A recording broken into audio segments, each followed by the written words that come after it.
Muy buenos días, mis hermanos, el Señor les bendiga. Ahora nuevamente comenzamos con una nueva temporada, el nuevo trimestre en el estudio de la palabra. Y en este trimestre analizaremos el tema que tiene como título En el crisol con Cristo. Haremos una oración entonces para comenzar nuestro tema de esta semana. Nuestro Padre Celestial, queremos, Señor, implorar tu bendición, tu Santo Espíritu nos acompañe y nos guíe en el estudio de tu palabra. Que todo lo que aprendamos, Señor, en esta semana pueda guiarnos, pueda educarnos, pueda prepararnos, transformarnos. Que el poder de tu palabra sea eficaz en nuestra vida, Señor. Que podamos permitirle a tu palabra producir los cambios en nuestra vida que sean necesarios para acercarnos más a ti y fortalecer nuestra fe. Tu Santo Espíritu nos guíe, es nuestra oración en el nombre y por los méritos de tu Hijo amado, Cristo Jesús. Amén. Muy bien, mis hermanos. En primera instancia sería bueno que definiéramos crisol. Algunas personas tal vez pueden ser que no conozcamos lo que significa el crisol. El crisol es un instrumento utilizado por el orfebre para que se coloca es un recipiente donde contiene el metal que está siendo purificado, el metal que está siendo limpiado, al cual se le están sacando las impurezas para que sea más puro. Ese recipiente en donde se hace ese proceso se llama el crisol. Y nosotros, como pueblo de Dios, que apuntamos a vivir en su presencia en el cielo, estamos siendo preparados, purificados para poder estar en su presencia en un tiempo no muy lejano, mis hermanos. El tiempo está cercano. Es así que el tema de esta semana es el crisol del pastor. Y el versículo central del estudio de esta semana lo encontramos en Salmo capítulo 23 en el versículo 3, que dice: confortará mi alma, me guiará por sendas de justicia por amor de su nombre.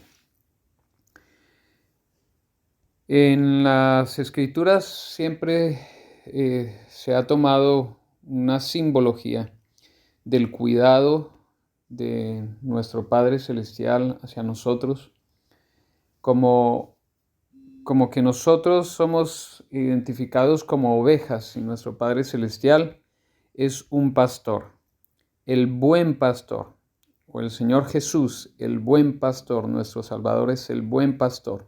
¿Y por qué esta simbología? Bueno, tendemos normalmente por las situaciones que pasamos en la vida pensar que estamos olvidados en este mundo, por las circunstancias que pasamos. Entonces, tendemos la tendencia a cambiar nuestra imagen o nuestra visión de Dios por las circunstancias que pasamos. Cuando somos pequeños, nuestra confianza en Dios es absoluta, porque es la idea que nos venden de pequeños y es fácil aceptarla porque son mínimas las dificultades que pasamos como niños en la infancia. Entonces nuestra idea de Dios, que es lo que más escuchamos, lo que más queremos escuchar, es que Dios es amor y así nacemos con esa idea en mente.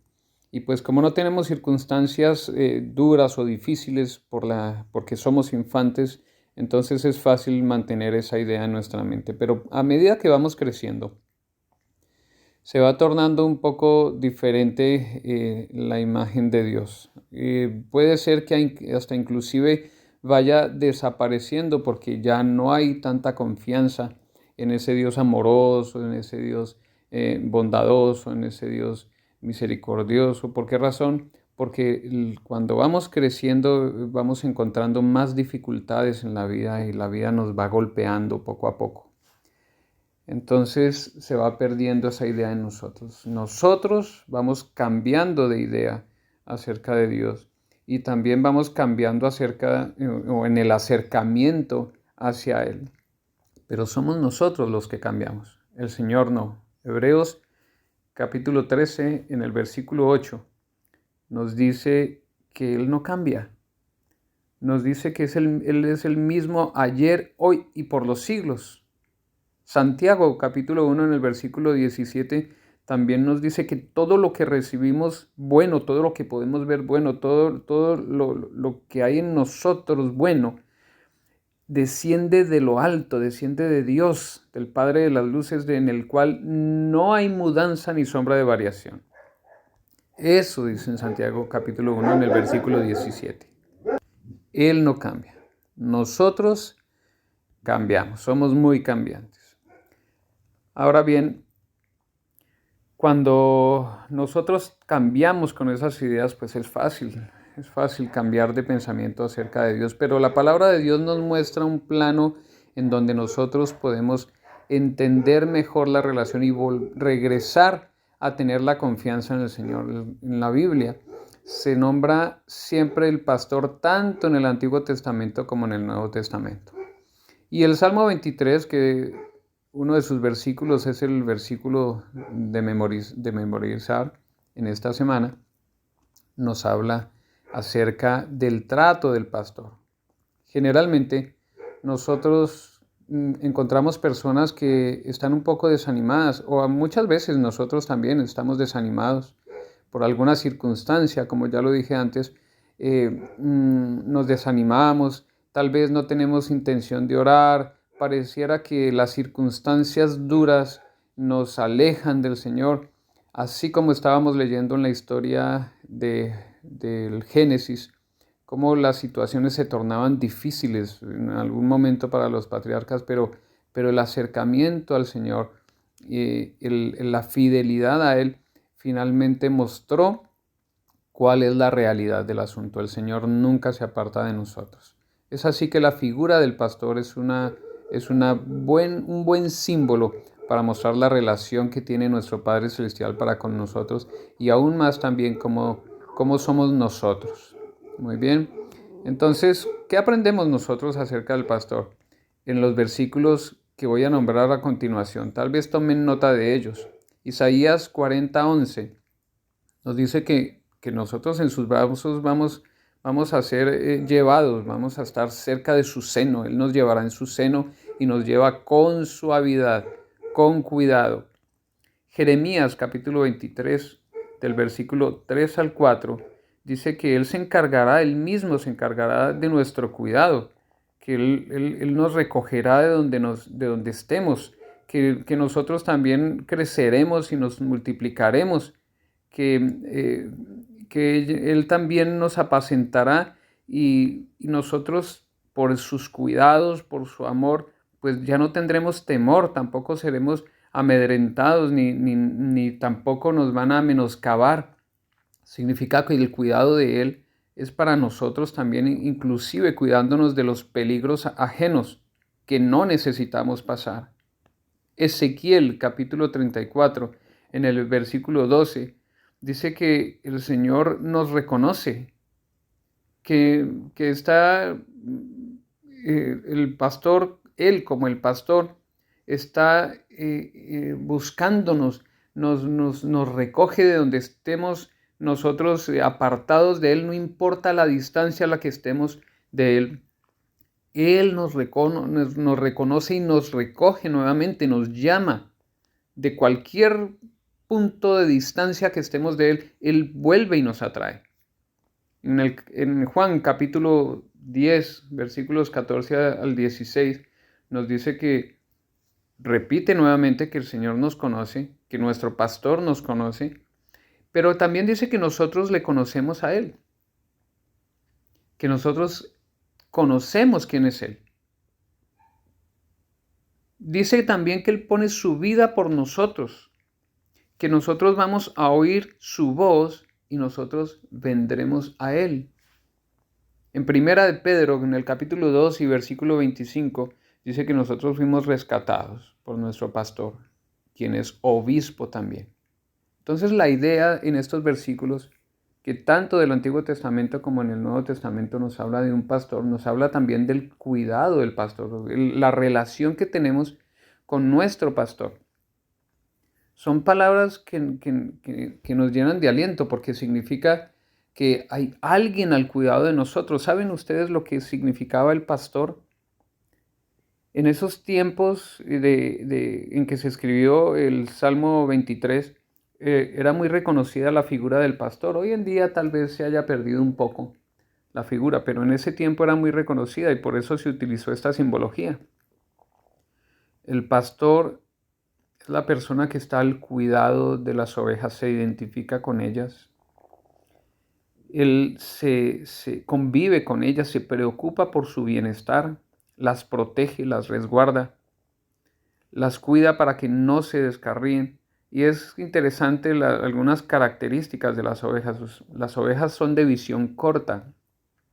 Las ovejas no tienen sentido de localización. Ellas pierden el sentido de ubicación con facilidad, pero reconocen la voz de su pastor. Reconocen los ruidos que hace su pastor y van hacia él cuando escuchan esos ruidos. Como tienen visión corta, no saben de los peligros que hay más adelante, ellas se pueden descarriar. Es así que el pastor las cuida, las llama, las reúne. Así nos quiere el Señor reunir a nosotros. El Salmo 23 es un salmo que nos puede ayudar mucho cuando nosotros entendemos estas cosas. Nos puede reanimar y puede hacer también que otras personas que estén desanimadas o que hayan cambiado su concepto de Dios puedan ser nuevamente regresadas a tener una confianza absoluta y plena al Señor. Leeremos el Salmo 23, por lo menos lo haremos desde el versículo 2 hasta el versículo 6, y dice así: En lugares de delicados pastos me hará descansar, junto a aguas de reposo me pastoreará. Confortará mi alma, me guiará por sendas de justicia por amor de su nombre. Aunque ande en valle de sombra de muerte, no temeré mal alguno, porque tú estarás conmigo. Tu vara y tu cayado me infundirán aliento. Aderezas mesa delante de mí en presencia de mis angustiadores. Unges mi cabeza con aceite, mi copa está rebosando. Ciertamente el bien y la misericordia me seguirán todos los días de mi vida, y en la casa de Jehová moraré por largos días. Mis hermanos, qué preciosas palabras. Qué ánimo, qué palabras tan hermosas estas, cómo nos llenan de ánimo. Y estas mismas palabras pueden llenar de ánimo a cualquier persona que podamos tener a nuestro lado. Es la promesa del Señor que estará bajo o sobre nuestro cuidado. Es la promesa de que el Señor nunca nos abandonará, sino que el amor que Él tiene por nosotros puede ser comparado con el amor del pastor hacia sus ovejas. Nosotros somos sus ovejas, somos su redil, y Él nos guiará y nos cuidará. Muy bien, mi amigo y hermano. El Salmo 23 es un salmo muy inspirador. Siendo que es un salmo tan inspirador, pues necesitamos analizarlo un poco tal vez. En el versículo 3, la Escritura revela en el versículo 3 del Salmo 23, dice de la siguiente manera: Confortará mi alma, me guiará por sendas de justicia, por amor de su nombre. Me guiará por sendas de justicia. Cuando tú has tenido que recorrer un camino largo, cuando el destino es algo lejos y tienes que caminar, te habrás dado cuenta de que tú no puedes ver el destino. No lo puedes ver. Solo sabes que tienes que llegar a un lugar, pero en el camino se presentan obstáculos, se presentan situaciones difíciles, donde tal vez tienes que bordear, ir por el costado. Tal vez algún árbol caído, tal vez, qué sé yo, algún animal te encuentras que no quieres encontrarte frente a frente con él, alguna circunstancia en el camino que te dificulta el paso. Ciertamente en el caminar cristiano no es diferente. Nosotros tenemos un lugar a donde ir. Sabemos que el destino está allá. La casa de nuestro pastor está allá y ese es nuestro destino. Es así que las sendas de justicia de que habla aquí en el versículo 3 es el camino que nos lleva a la casa del pastor. Y sendas de justicia significa que es el camino correcto. Él nos llevará. Pero el versículo 3 comienza con confortará mi alma. Significa que de alguna manera en esas sendas de justicia vamos a encontrar alguna aflicción, pero Él confortará nuestra alma. Él nos dará tranquilidad, nos dará confort, comodidad, confianza. Pero ¿cuáles serán esas sendas de justicia? Ciertamente, si es el camino correcto, tenemos que analizar por qué es el camino correcto. Y hay 4 puntos por los cuales podemos decir que el camino es el camino correcto. Primero que todo, no solamente es el camino correcto, o más bien vamos a hablar que en primera instancia el camino es correcto porque nos conduce al destino correcto, a la casa del pastor. ¿No ve? Por eso es correcto. Él lo eligió para nosotros y nosotros lo andamos por fe, sabiendo que al final nos encontraremos con Él. En segundo lugar, nos mantiene en armonía con Él. Si nosotros andamos sus caminos, estamos en armonía con Él. Si es nuestro deseo andar por su camino, estamos en armonía con su voluntad. En tercer lugar, también es el camino correcto porque nos capacita, nos educa para ser las personas correctas, para ser las personas que Él quiere que nosotros seamos, para ser las personas que pueden ser instrumentos en sus manos, para hacer bendición para otras, para que otros caminen ese trayecto. Y en cuarto lugar, porque al tener esa capacitación, entonces damos el testimonio correcto. Si estamos capacitados, si nosotros andamos en armonía con Él y estamos en el camino correcto, daremos el testimonio correcto. Otras personas verán de nosotros lo que esperaban ver o lo que pudieran ver en Jesucristo. Son caminos de justicia porque hacen todo esto para nosotros. No importa si en el camino, como le dijimos inicialmente, encuentras obstáculos difíciles de pasar. Tal vez te hayas encontrado en algún momento de tus viajes con que las cosas no salieron como esperabas. Programaste 5 horas para llegar a determinado lugar, pero en el camino hay un bloqueo, de repente, algo que no conocías. No sabías que iba a haber bloqueo. Tal vez esas 5 horas se pueden convertir en 12 horas o tal vez un día de viaje. Y eso significa que hay otros inconvenientes porque también si calculaste los recursos para llegar al destino, ahora se acrecentarán porque ahora tienes que comprar comida extra. Tal vez tienes que pagar un hotel. Entonces se vuelve costoso el viaje por los imprevistos que suceden.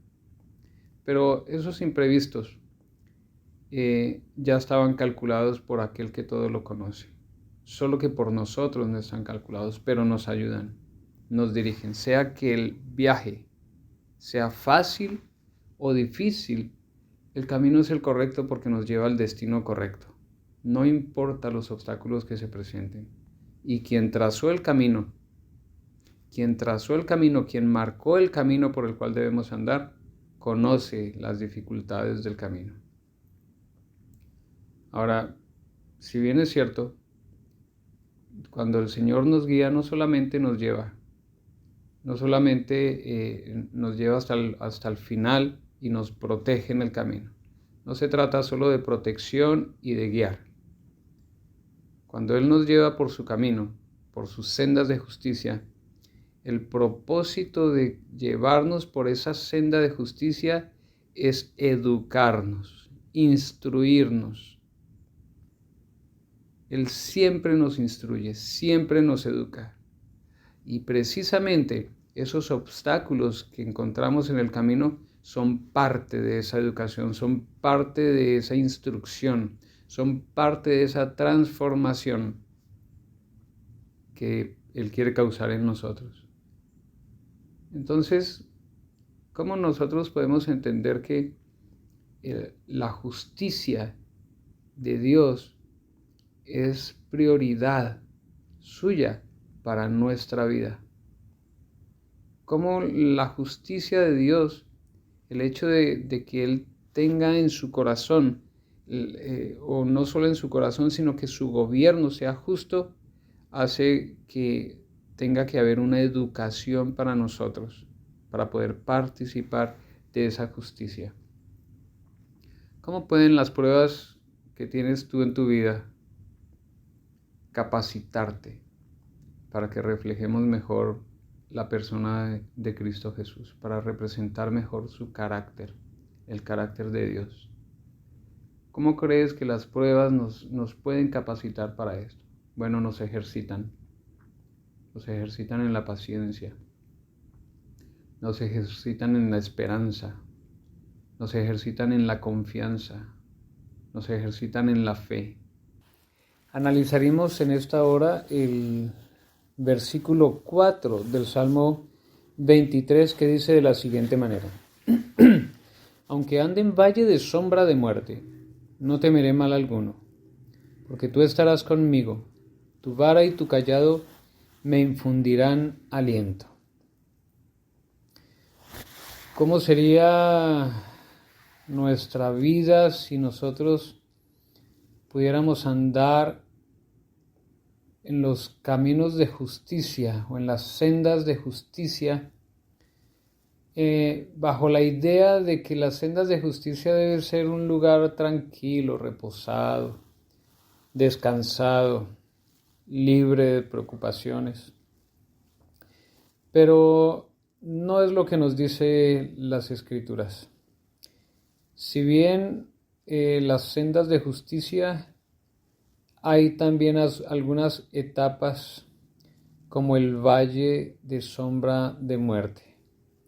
Lo que está indicando aquí este versículo es que dentro de esas sendas de justicia, dentro de esos caminos correctos, también están incluidos los valles de sombra de muerte, que no significan otra cosa más que esos momentos difíciles, esos momentos angustiantes que podemos sufrir por algunas circunstancias que se nos presentan en la vida, por algunas situaciones en las que nos vemos incluidos, donde el dolor, donde la tristeza, donde el sufrimiento parecen consumirnos.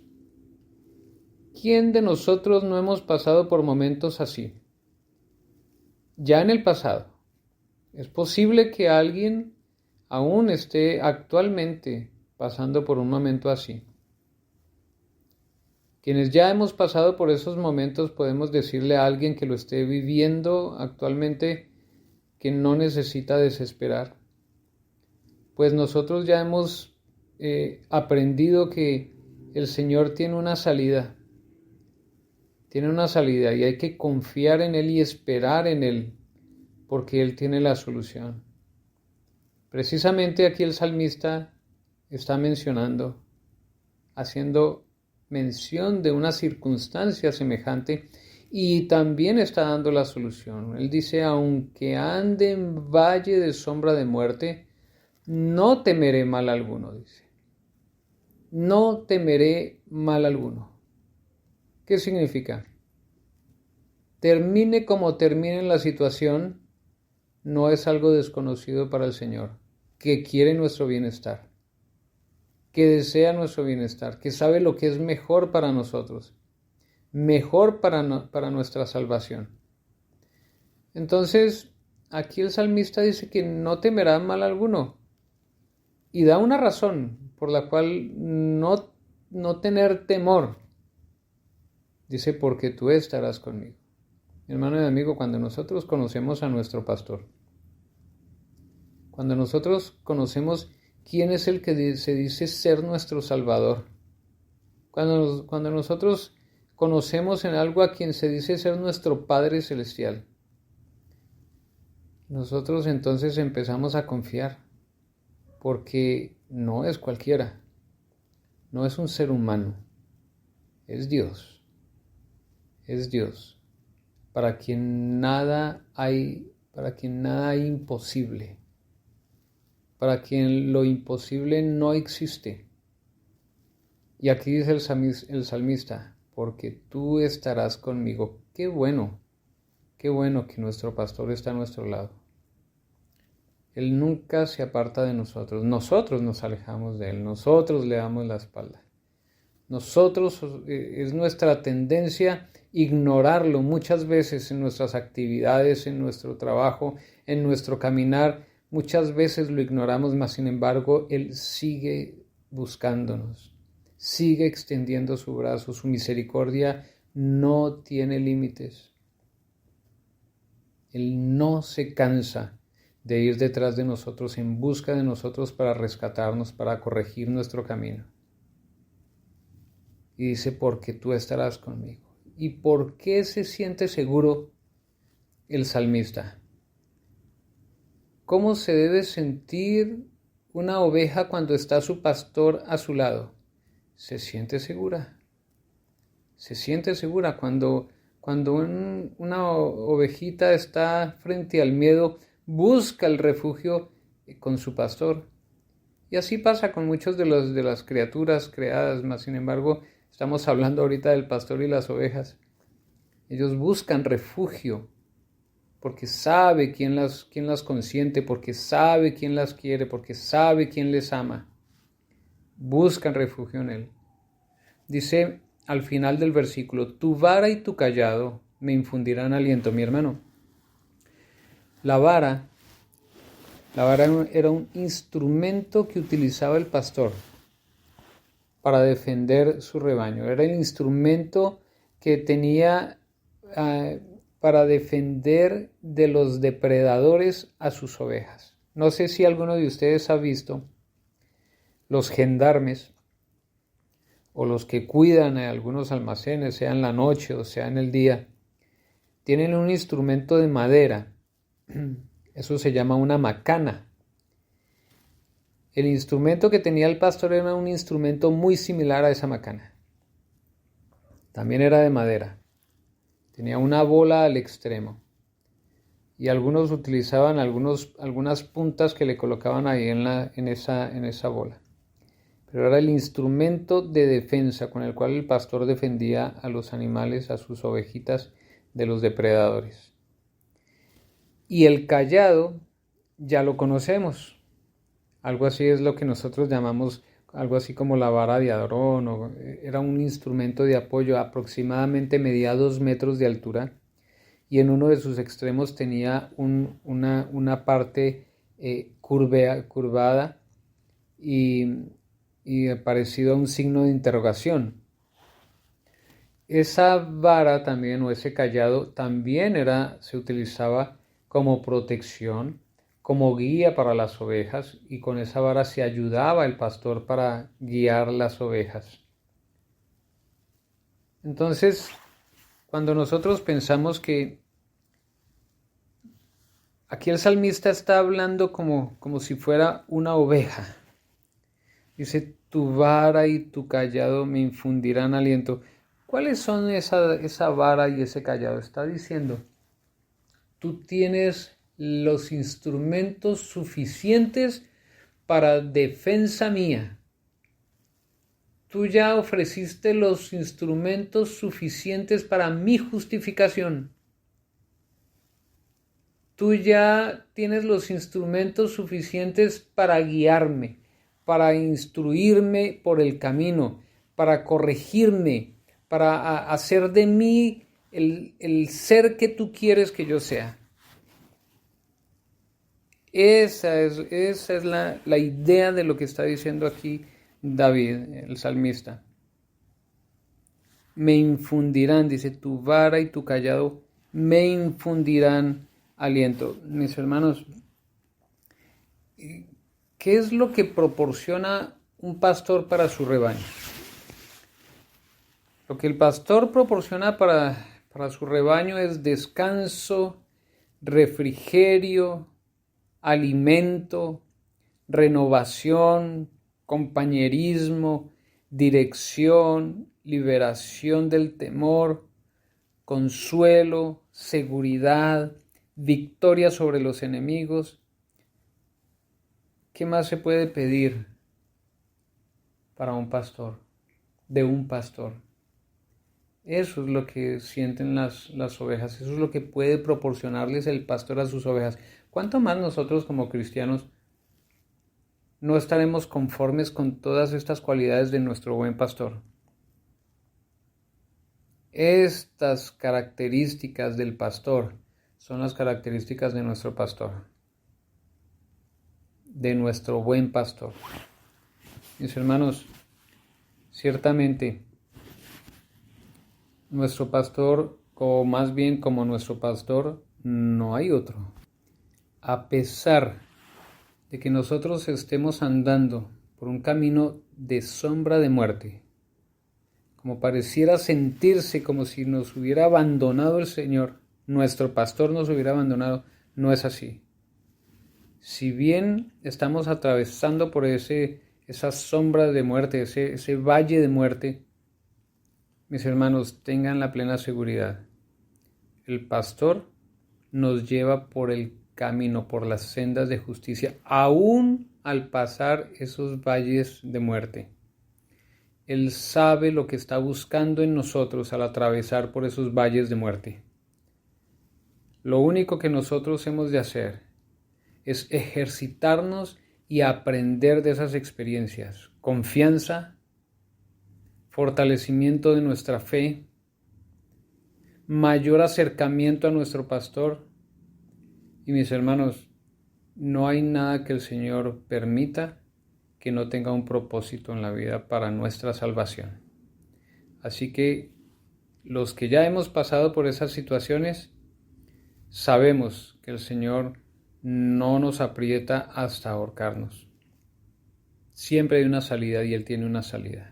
Los que están pasando por esas situaciones hoy día deben tener confianza, que esa situación es para honra y gloria de Dios, que algo tenemos que aprender por esas situaciones, que el Señor nos está educando, nos está preparando para llegar finalmente al final del sendero. Y ese final es un final exitoso y glorioso. Ahora llegamos al versículo 5 del capítulo 23 de Salmos, que dice de la siguiente manera: aderezas mesa delante de mí, en presencia de mis angustiadores. Unges mi cabeza con aceite, mi copa está rebosando. Aquí el salmista nos está mostrando también una parte de esa senda de justicia por la cual debemos andar, por la cual el Señor nos conduce, nos lleva, nuestro pastor. Y esta senda de justicia hace referencia al ejemplo que está mostrando aquí el salmista, de cuál debe ser nuestra actitud para con nuestros enemigos. Aquí el Señor lo está preparando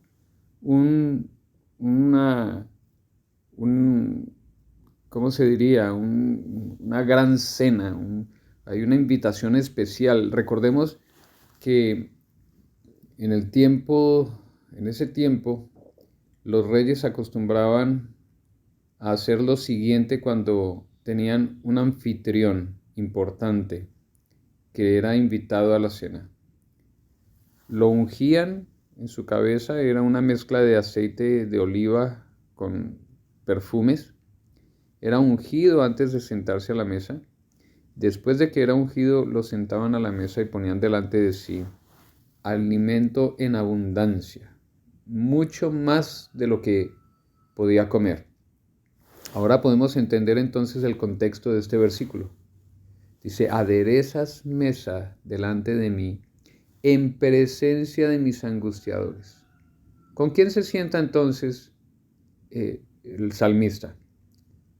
¿Con quién ha de sentarse? Con sus enemigos. Es interesante.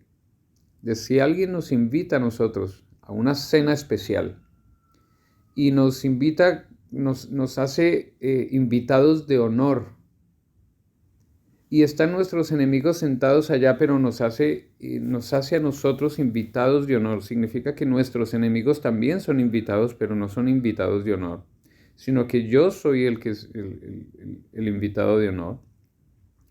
¿Qué haremos? ¿No nos sentaremos? ¿Nos pondremos a pelear delante del anfitrión con nuestros enemigos? ¿Rehuiremos la invitación? ¿Nos negaremos y diremos no quiero sentarme ahí? Creo que depende cómo nosotros vemos el mal y cómo determinamos el mal que las personas nos hacen a nosotros, o como quiera que sea la clase de enemistad que tengamos con las personas, no haríamos semejante cosa, sino que nos sentaríamos. Y está diciendo aquí David que a eso fue llamado. Mis hermanos, eso muestra la experiencia y nos recuerda la palabra del Señor, que dice, si le recordamos Mateo 5:44, que dice, pero yo os digo, amad a vuestros enemigos, bendecid a los que os maldicen, haced bien a los que os aborrecen, y orad por los que os ultrajan y os persiguen. Esta debería ser la conducta nuestra frente ¿a quiénes? A nuestros enemigos. Romanos capítulo 12 del 18 al 21 dice de la siguiente manera, y escuchen bien, estos versículos son importantísimos, analícenlos. Si es posible, en cuanto dependa de vosotros, estad en paz con todos los hombres. No os venguéis vosotros mismos, amados míos, sino dejad lugar a la ira de Dios, porque escrito está, mía es la venganza, yo pagaré, dice el Señor. Así que si tu enemigo tuviere hambre, dale de comer. Si tuviere sed, dale de beber. Pues haciendo esto, ascuas de fuego amontonarás sobre tu cabeza, sobre su cabeza. No seas vencido de lo malo, sino vence con el bien el mal. Estas expresiones de Dios en estos dos libros es lo que está resumiendo David en su experiencia frente al Señor. Está recordando cuál es su posición aún frente a los enemigos. El Señor adereza mesa delante de él frente a sus enemigos. ¿Y qué más dice? Unges mi cabeza con aceite. Mi copa está rebosando. Ya lo dije. La abundancia que muestra el salmista aquí en este versículo es la abundancia que nosotros hemos de recordar que ofrece el Señor. El Señor tiene para nosotros bendiciones hasta que sobreabunde. Hasta que sobreabunde. Y no es diferente lo que dice Pablo cuando dice la superabundante gracia. Es la gracia de Dios que nos otorga todos los beneficios, todas las necesidades que tenemos nosotros en la vida hasta sobreabundar. Hay más allá de la imaginación intrépida y audaz del ser humano. El Señor tiene más que lo que nosotros podamos imaginar de bendiciones listas para compartirlas con nosotros. No nos imaginamos, no nos alcanza la imaginación más fecunda, no puede concebir todas las bendiciones que el Señor tiene para podernos compartir si nosotros acudimos a Él en busca de ayuda. El hecho de que hayan 3 artículos en este salmo, mesa, aceite, copa, ¿cómo nos puede ayudar a ver que es Dios quien provee, quien dispone las cosas para que nosotros para ser atendidos. ¿Eso nos preocuparía? La verdad es que nuestra conducta para con nuestros enemigos debe ser una conducta de paz, de tranquilidad. ¿Por qué razón? Porque somos conscientes de que nosotros no estamos luchando contra carne ni sangre. ¿Tenemos enemigos? Tal vez alguien tenga enemigos de carne que puede ver. Tal vez los puede identificar, pero detrás de ellos hay un enemigo que no puede identificar. Nuestra lucha no es contra carne ni sangre, según Efesios 6:12. Nuestra lucha es contra principados y potestades de las tinieblas. Entonces, Dios y su providencia está por encima de cualquiera de esos enemigos visibles o invisibles y va a darnos la victoria si nosotros confiamos en Él. No nos venguemos por nuestra propia cuenta, dice el Señor. Dejemos que Él sea quien atienda a nuestros enemigos. Por lo contrario, nosotros en la paz que nos otorga el Señor hemos de estar tranquilos, en la tranquilidad y en la paz que nos otorga el Señor como anfitrión. Él es nuestro anfitrión, Él es nuestro pastor. Y qué mejor y qué mayor paz y tranquilidad y seguridad a pesar de cualquier enemigo, a pesar de cualquier esfuerzo del enemigo por hacernos daño, qué paz y qué tranquilidad vamos a tener porque estamos seguros, porque su vara y su callado nos infundirán no solo aliento, sino protección y seguridad. Llegamos a la última parte del capítulo 23, que es el versículo número 6. Y en este versículo 6 dice de la siguiente manera: ciertamente el bien y la misericordia me seguirán todos los días de mi vida, y en la casa de Jehová moraré por largos días. Bueno, después de que David menciona que algunas situaciones en su vida no son muy románticas, por decirlo así, no son muy alegres, pues anduvo por valle de sombra de muerte y tiene enemigos a su alrededor. En esta parte del Salmo, él menciona que a pesar de esto, él está diciendo que el bien y la misericordia le seguirán todos los días de su vida. Mis hermanos, esta es una experiencia que nos cuenta David, es su experiencia, que él la dejó plasmada para nosotros. Esa es la clase de experiencia que nos anima, que nos fortalece y es más, nos convence por el Espíritu.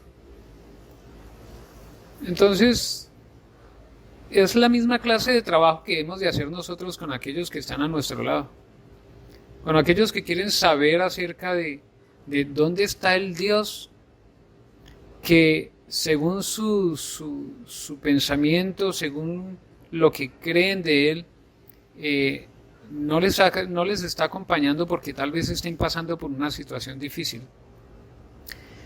Es la clase de experiencia que David plasma en la palabra de Dios que nosotros hemos de tener. Hemos de contarles a ellos nuestra experiencia personal que los animará y los levantará.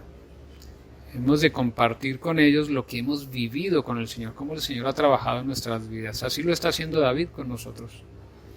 Él está contando su experiencia.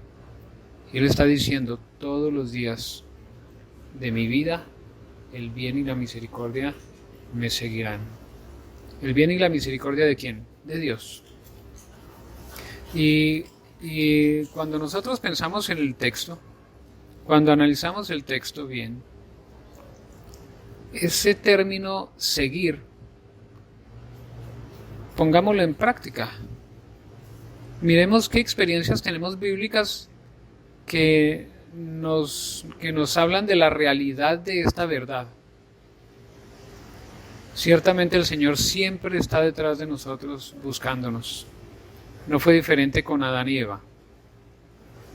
Cuando ellos lamentablemente pecaron, El Señor vino en busca de ellos, los siguió, los persiguió, no los abandonó, no los dejó en su mal, no los dejó perecer en su miseria por la desobediencia, a pesar que tenían culpa, tenían responsabilidad por lo que hicieron, fueron advertidos antes de que cometieran el ilícito. Mas sin embargo el Señor fue en busca de ellos, los encontró y les dio otra oportunidad. El bien y la misericordia fue detrás de ellos. Asimismo, mis hermanos, el bien y la misericordia también está detrás de nosotros. El Señor no nos deja, no nos abandona, siempre está buscándonos. Tal vez nosotros somos los que normalmente, o la raza humana, tiene la tendencia a darle la espalda, a ignorarle. Esa es la tendencia del ser humano, porque eso hace el pecado.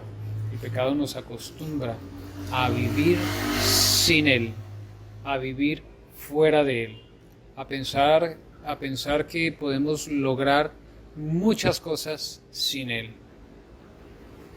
Al final del versículo dice el salmista: y en la casa de Jehová moraré por largos días.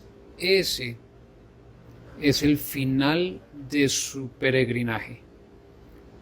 Esa es la confianza que él tiene en lo que él sabe, en qué terminarán sus esfuerzos, sus sufrimientos, pero también su confianza y su fe en el Señor.